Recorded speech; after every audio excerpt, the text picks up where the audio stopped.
And you'll never change.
Hindi po matatapos ang pasasalamat namin sa inyo ngayong gabi dahil talaga naman po pinasaya ninyo ang gabi ni Mama.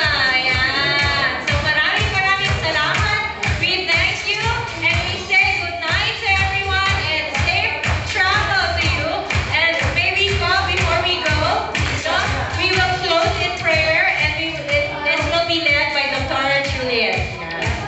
Here, nagre-request po kami na kakantahan natin si Mama uli ng happy birthday. May I request Jam to play the keyboard.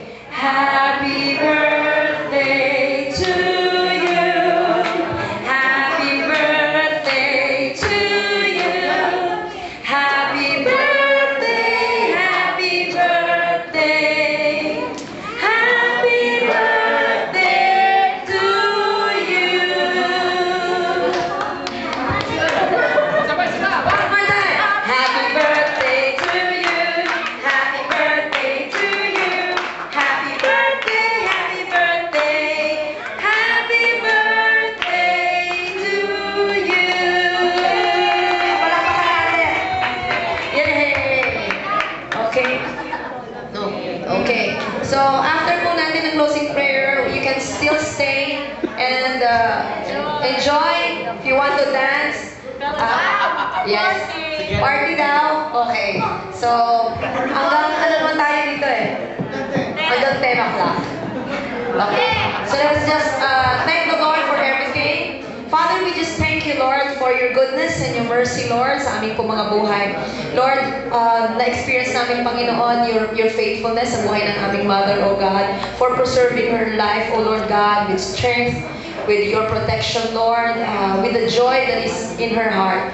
Thank you, Lord, even for all the provision, Lord God, that nangyari, Panginoon, itong party na to, Lord God, because you provided for all of us, Lord. Thank you, Lord God, for the people who really dearly love our mother, oh God, who helped in everything, Panginoon, who supported.